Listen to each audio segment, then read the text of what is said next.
All right, welcome back for part 2 of the blood vessels. So the other video went long, as it usually does. I'm talkative. But that one had pretty much all the arteries. This one's going to have the veins. Hopefully this will be shorter. But you'll see that a lot of them map out together and that they kind of follow the same paths, and some of them are named the same. Additionally, going down the list, Anna and I noticed a couple of weird guys that aren't really easy to find on the models. So there's a couple that we're going to tell you not to worry about. Lucky you. Okay, so as I go down, I will try to remember to tell you which ones you don't need to know anymore. So I'm going to start off with this model, and I'm going to get in close again so you can actually see some of these labels, hopefully. And I'm going to, even though, so arteries obviously are a little different. When the heart pumps, blood is going to go from the heart and out. With the veins, however, the veins are actually collecting blood that drains from the tissues and goes back towards the heart. Regardless of this, I'm still going to start at the heart and go out, just because I feel like it's a little bit easier to follow those big branches out. You can do how you want to do whenever you study at home, but this is just what I happen to do because, I don't know, works for me, I guess. Okie dokie. So, starting here at the right atrium, because the right atrium, again, is filled by that superior and inferior vena cava, and this superior and inferior vena cava have all the combined blood that is drained from all the surrounding tissues. Okay, so the superior vena cava has collected blood that's drained from the arms and from the head, and the inferior vena cava here has collected blood that is drained from the legs and the organs. So, here's your superior vena cava coming off that right atrium, and then here you can actually see below in the abdominal cavity, this big blue vessel here, that's going to be your inferior vena cava. Now I know that the aorta changed names as it kind of traveled through the cavities, but in this case, since they're two different vessels, the name stays the same as they travel. So this is all the superior vena cava, and from the time that the inferior vena cava leaves the heart all the way down until it splits to make those iliacs that we talked about before, it's going to be the inferior vena cava all the way down. So I can put a sticker anywhere on there, or I can put a sticker on the heart to ask for the inferior vena cava. Let's start with the arms and head, because that's what I did with the arteries. So coming off that superior vena cava, you're going to see that there's these two big branches. It's unfortunately kind of small on this particular one, but remember when we talked about the arteries before, and I mentioned that brachiocephalic artery and how we have that common carotid artery coming off of it and the subclavian as well, and that the common carotid is going to go up to the head and the subclavian is going to go out to the arm. There's a similar thing going on here, but instead of there only being one brachiocephalic, there are two. So there's a brachiocephalic here coming off of the right side of that superior vena cava, and there is this brachiocephalic vein coming off here on the left.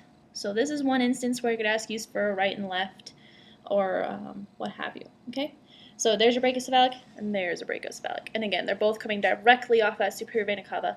If you follow along your branches, you're going to have a much easier life. So make sure that you know where stuff is branching and when it changes names.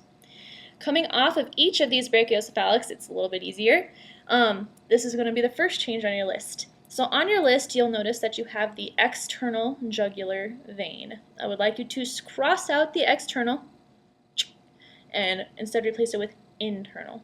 There is an external jugular vein, however, it's not shown in this particular model, and it is not shown on the other model either. So I don't want you to care about it. You can see the external jugular on this model, so I'll show it to you. But first I'm going to show you the internal. So coming off of this brachiocephalic vein, you can see that there's this big blue vessel that actually kind of runs right alongside the common carotid. They both go towards the head, right? That is going to be your internal jugular vein, okay? Internal jugular vein, and it's going to go on up towards the head, okay, or collect from the head, right? People get really confused, and I see this every single time in the practicals and quizzes. It's a jugular vein. It's a carotid artery. So one way that I've told my kids to remember this in the past is I always say like carotid because it's spelled like a car. So carotid artery, and then the other one's just the jugular vein. You guys know me. I always like, if I remember one, then that means I'll remember the other one by default. But anyway, so carotid artery and then jugular vein. Okay, so try and keep those straight. Now, like I said, you can see the external jugular vein. And you'll see it looks quite different. So that internal jugular vein is huge. It's a huge vessel that's tucked away underneath all this muscle. But the external jugular vein is just this kind of little skinny guy that you see. So there's your external. You still can see them, but on these bloodborne models, you can really only see the internal, which is the big fat vessel here going up towards the head. Okay? Okay, so the other guy that you'll see, he's our friend from before, coming off that brachiocephalic vein on both sides. You're going to have the subclavian vein. And you can actually see, if I move this out of the way for a second, that here's that subclavian artery and here's the subclavian vein, and they run right alongside each other. Okay? So, yeah, they look the same, they're in the same region, so they have the same name. So that'll be super easy peasy. And again, it goes out to the arm, and it's going to be behind the clavicle, subclavian, deep to the clavicle. Okay? On your list, you also have the vertebral vein. You cannot see it on this model. You, however, can see it on our tan friend. Okay? All right, let's show you our tan friend here. So again, here is your superior vena cava, there's your brachiocephalic veins, and then they split to be the internal jugular that comes up and the subclavian that continues out this way. Now the next little branch, so I'll remove this so you can see, but you can see that there's this little branch right here.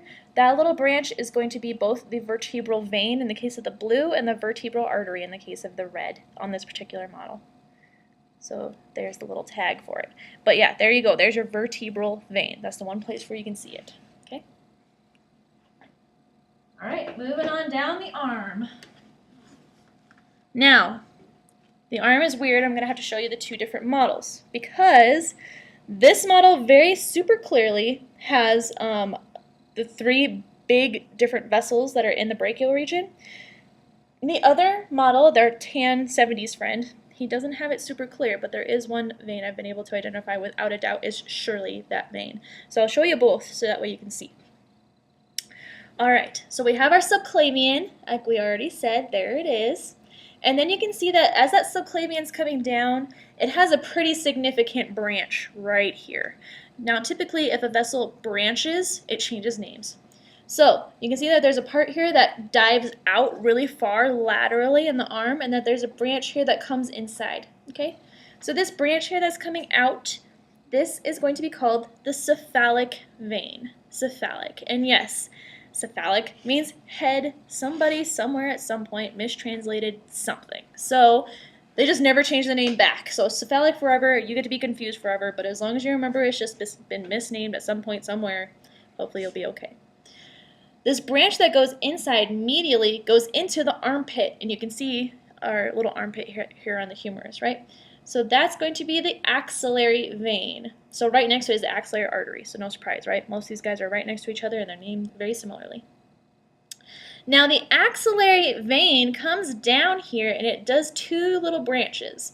So you can see that there's this one cut-off branch right next to our brachial artery. So that little cut-off branch there, that would be our brachial vein. But you can see it's been cut. This is important to note because, well, I'll tell you guys in a second. So here's that little branch that's going to be the brachial vein, and here's the long branch that continues down the medial side of the arm. That is going to be the basilic vein. Now the weird thing about the basilic and the cephalic is it's cephalic all the way down into the thumb. This one is the basilic all the way down into the pinky. So from top to bottom it's the same name. This is important. We have the brachial vein here, right? But it's been chopped, so you can't see its veins that drain into it, below it, right, in our antebrachial region. The radial and ulnar vein cannot be seen on this model because the radial and ulnar vein branch off of the brachial vein, okay? So in other words, on this model, there is no ulnar, nor is there a radial vein. So if you try to identify our cephalic vein or basilic vein as either of those, you're dead wrong because they can only come off the brachial vein, and the brachial vein has been chopped. Cool? Cool. I'll show you the tan guy. Here he is. And you'll notice one thing right away. So we have that subclavian coming out. Life is fine, right? And we have our cephalic. This is incorrect. So we have our subclavian. Life is fine. We all remember subclavian from before. This is our cephalic branching out a little bit laterally. So that's going to be our axillary in the armpit there, okay? Now you'll notice a big problem right away. As this vein comes down, we don't see the next branch. So we don't see the brachial branch, so we don't know what the heck this guy is. He could be the brachial vein coming down and then splitting to form the radial and the ulnar, or he could be the basilic coming down and just continuing down his merry way. It's very difficult to tell. So what do I expect you to know on the arm for the veins on the tan model? I just expect you to be able to identify that cephalic vein and also that axillary vein in the armpit. Okay, that's all I really want you to know on the tan guy for veins in the arm. So that doesn't mean ignore everything else in the whole world. That just means on this particular guy, it's very difficult to tell. That's the consensus between our lab and 341. The last vein in the arm I can show you. So here's our basilic, like I already said, and here's our cephalic. There's this vein that links the two. That is called the median cubital vein, and it starts up here at the basilic and then goes out distally and laterally to connect with our cephalic. So there you go, right there, median cubital vein. Moving on, so we've covered the head and we've covered the arm. Let's talk about the trunk. Trunk's great. So, like I said, that inferior vena cava is going to start at the right atrium and go on down. So all of this is the inferior vena cava. So unlike with the arteries, remember we had those mesenterics to worry about. We don't have the mesenterics in this case. What you really have is a lot of this stuff connected up to the liver, because when the blood returns to this inferior vena cava to go towards the heart, it filters through the liver first. So a lot of that's going to be like liver-related veins. The only vein I need you to know in the abdominal region other than the inferior vena cava is going to be the renal veins, which are coming back from the kidneys. So easy peasy. All right. Next, it's going to follow very closely with the arteries. So you've seen this before. So our inferior vena cava comes down and it splits. And again, you're going to have that common iliac. It's going to split to be the external iliac vein and the internal iliac vein. So there you go, common, external going out towards the leg, internal diving in to the pelvic cavity, right? All right, this is another place where the models are a little weird, so I'm going to tell you the best I can. The external iliac vein, similarly to the external iliac artery, will continue out of the cavity and become the femoral vein, so just like how the arteries do. But you shall notice this little number 83 here is chopped. So it's been unfortunately chopped and not continued on. This means that similar to the arteries, you might remember from the arteries that we had our femoral, and then as we went down, let me see if I can prop this up just a little bit. There we go. For our femoral, we had the popliteal, and then the posterior tibial and the anterior tibial. For the veins, it's the same deal, okay? So if we had the femoral vein, then we would have the popliteal, and we'd have the posterior tibial and the anterior tibial. Since we do not have a femoral vein on this model, we cannot have the popliteal, nor the posterior tibial, nor the anterior tibial. You can see it on the tan model, but on this particular model, they are missing, okay? Like I said, if you remember your branches, then you won't have any troubles remembering what's where. What you can see, however, is this very long this very long vein that goes along the medial side of the leg. It's actually a very superficial vessel. If you want to harvest pieces of vessel to bridge the gap in other vessels, they typically take from here. But anyway, from here all the way down is your great saphenous vein. Great saphenous vein. So this whole long thing is your great saphenous vein, okay? All right. And that great saphenous vein is collecting blood from the foot and from all over the leg, but you can see here that at the bottom of the foot, there's this little arch of this vein that is going to be your dorsal venous arch. And what should you take away from that? You should definitely take away that it's on the dorsal side of the foot. So it's not on the plantar or on the bottom of the foot. That great saphenous kind of comes out this way and it comes out on the top of the foot. The reason why I mentioned this very explicitly is because if you guys look at your list, you'll notice that it says medial plantar vein. But you can't see that on here. What you can see is just this dorsal venous arch, and this is actually called something that isn't on your list. So let me show you the tan, guys, so I can show you what you can see. All right, so the tan guy is going to more closely follow the rules here. So, just to show you again, we have our inferior vena cava, we have our renal veins. He comes on down and he splits to form that common iliac. Internal iliac goes into the pelvic cavity, and then we have the external iliac here. As soon as the external iliac exits the pelvic cavity, it becomes a femoral vein. Okay? So that femoral vein comes on down, and he follows that femoral artery all the way. You know that the femoral artery will eventually pass behind the knee and become the popliteal artery. Same darn thing happens with the vein. Isn't that handy? So again, same stuff going on over here. The other thing that you're going to see here is that we have the anterior tibial and we have the posterior tibial. Okay, so anterior tibial, so there's that dorsalis pedis artery on the top there. And then here's your posterior tibial, and you can see that the posterior tibial kind of dies away. Now, that medial plantar vein that you need to cross off of your list, or I believe it's either that or the lateral plantar vein, both. For the veins, we don't want you to know about the plantar veins. So that posterior tibial vein comes down, and that's actually what's supposed to drain into your medial plantar vein. But you can see, or sorry, vice versa, the medial plantar vein drains into the posterior tibial artery, or vein. You guys know what I'm talking about. So, but you can see here it's been cut away, so you can't actually see it. Because the vasculature that you're seeing here is on the dorsal side of the foot. What you can see that I don't have labeled is this blue arc right here, so that's going to be that dorsal venous arch.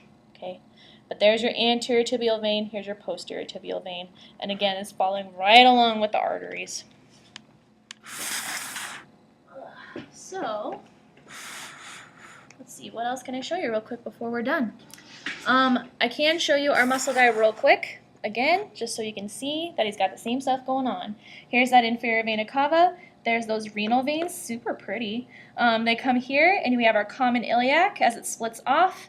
That internal iliac is going to dive inside. The external iliac comes down here, and it goes into the femoral region, so there's your femoral vein right there. Now, unfortunately, you cannot see our saphenous vein or any of that kind of stuff, but you can see our subclavian vein up here. You can also see the brachiocephalic vein here and here. You can see the branch that will eventually be the internal jugular branching off here. I think that's almost all you can really see on there. I didn't show you this on our artery video, but I wanted to show you this just real quick since we're talking about the muscle guy. But you actually can see some stuff in the arm of our muscle guy. You can only see the arteries, not the veins. But you can see here in the armpit region, that's going to be the axillary artery. You can also see here going along the brachial region, that's going to be your brachial artery. So there's that little label, and here's the vessel. And then you can see in the lower arm, here's our thumb, here is our pinky. So you can see on the pinky side, there's our ulnar artery. And you can actually see the radial artery here on the side. So there's our friend, the muscle guy, showing us that all of this stuff still maps out quite nicely. Okay, so that covers all the vasculature. So like I said, I did have that if you are only just now watching the vein video and you missed the artery video, I'd recommend going back watching the artery video, printing out pictures that we posted of labeled blood boards and following right along with me. And remember, keep those branch points in mind, because those branches that precede the next vessel will determine what vessel comes up next.